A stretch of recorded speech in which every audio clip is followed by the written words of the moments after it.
أعوذ بالله السميع العليم من الشيطان الرجيم. بسم الله الرحمن الرحيم. من عمل صالحا فلنفسه ومن أساء فعليها وما ربك بظلام للعبيد. كل نفس ذائقة الموت وإنما توفون أجوركم يوم القيامة، فمن زحزح عن النار وأدخل الجنة فقد فاز، وما الحياة الدنيا إلا متاع الغرور. كل شيء هالك إلا وجهه، له الحكم وإليه ترجعون. منها خلقناكم وفيها نعيدكم ومنها نخرجكم تارة أخرى.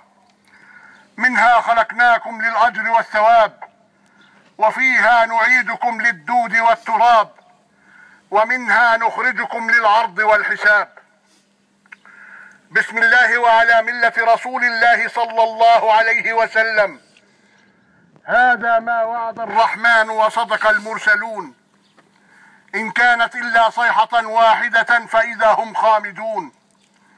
يا عبد الله مت رحمك الله، آنسك الله، ذهبت عنك الدنيا وزينتها، وصرت الآن في برزخ من برازخ الآخرة، فلا تنسى العهد الذي فارقتنا عليه في دار الدنيا وقدمت به إلى دار الآخرة، وهي شهادة أن لا إله إلا الله وأن محمدا رسول الله صلى الله عليه وسلم. فإذا أتياك الملكان الرفيقان الشفيقان الموكلان بك وبأمثالك وأجلساك وسألاك وقال لك من ربك وما دينك وما اعتقادك وما الذي مت عليه، فقل لهما بلسان طلق بلا خوف منهما ولا فزع: الكافي لي ولكم الله، الله ربي والإسلام ديني ومحمد نبيي والصلاة فريضتي والكعبة قبلتي والقرآن إمامي والمسلمون إخواني والمسلمات أخواتي، وعشت ومت على قول لا إله إلا الله وأن محمد رسول الله صلى الله عليه وسلم. فلا يزعجاك ولا يرعباك، واعلم أنهما خلق من خلق الله كما أنت خلق من خلقه. فإذا قيل لك ما تقول في هذا الرجل الذي بعث فيكم وفي الخلق أجمعين، فقل هو محمد صلى الله عليه وسلم، جاءنا بالبينات فآمنا به وصدقنا برسالته، فإن تولوا فقل حسبي الله لا إله إلا هو عليه توكلت وهو رب العرش العظيم. تمسك يا عبد الله بهذه الحجة، واعلم أنك مقيم في هذا البرزخ إلى يوم يبعثون. واعلم يا عبد الله أن الموت حق، وأن ضمة القبر حق، وأن سؤال منكر ونكير حق، وأن الجنة حق، وأن النار حق، وأن الصراط حق، وأن الميزان حق، وأن الساعة آتية لا ريب فيها، وأن الله يبعث من في القبور.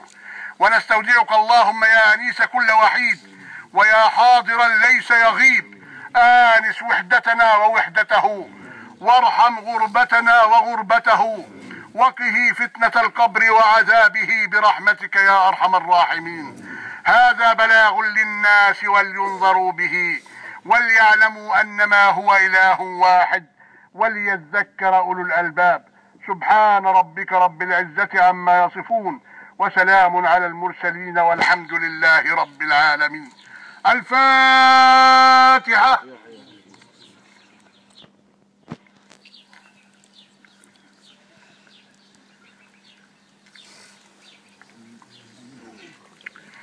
اللهم انقله من ضيق اللحود ومراتع الدود إلى جناتك جنات الخلود، إلى ظل ممدود وماء مسكوب وفاكهة كثيرة لا مقطوعة ولا ممنوعة وفرش مرفوعة مع الذين أنعمت عليهم من النبيين والصديقين والشهداء والصالحين، وحسن أولئك رفيقا يا رب العالمين. اللهم أنزل عليه الضياء والنور والبهجة والسرور، واجعله من سعداء أهل القبور برحمتك يا عزيز يا غفور.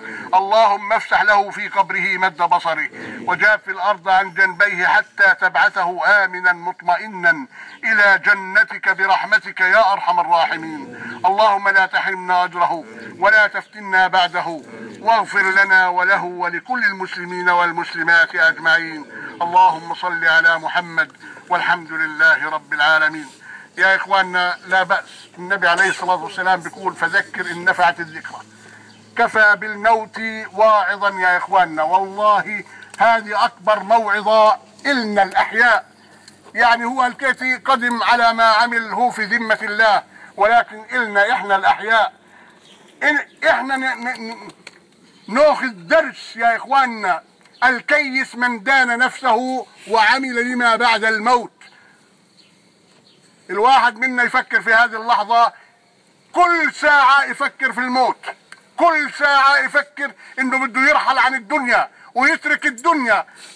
شايفين يا اخواننا، الموت مش موقوف على المريض ولا على الاختيار ولا على الكهل، الموت على الجميع. الشاب بيموت والطفل بيموت والاختيار بيموت، معناته احنا ما احناش في مأمن من الموت يا اخواننا.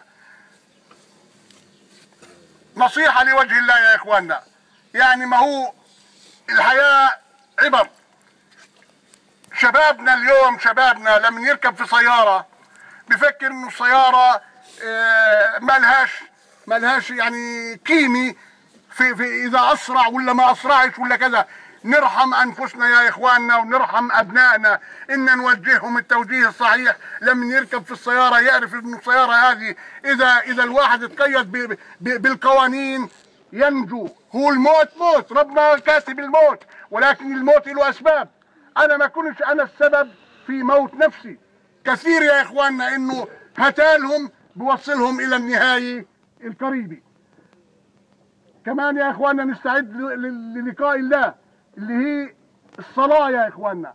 أول ما يسأل المرء عن صلاته، يعني لا نستهين بالصلاة يا إخواننا. النبي عليه الصلاة والسلام بيقول الصلاة عمود الدين، من أقامها فقد أقام الدين ومن هدمها فقد هدم الدين. لنحرص يا إخواننا إنه نلاقي إلنا رصيد وقت ما ننحط في هذه الحفرة والناس يتركونا لوحدنا. الآن ما في معاه إلا عمله. ادعوا له يا اخواننا انه ربنا سبحانه وتعالى يثبته، لانه الان يسأل. اشد اللحظات تمر على الانسان وقت السؤال. يثبت الله الذين امنوا بالقول الثابت في الحياة الدنيا وفي الاخرة. نسأل الله انه يكون من الثابتين على ذكر الله وعلى العمل الطيب في الدنيا، والان يجاوب الجواب الصحيح حتى ينجو يا اخواننا. ادعوا له انه ربنا يثبته ويلهموا الجواب الصحيح. عظم الله اجركم يا اخوان. بارك الله فيكم.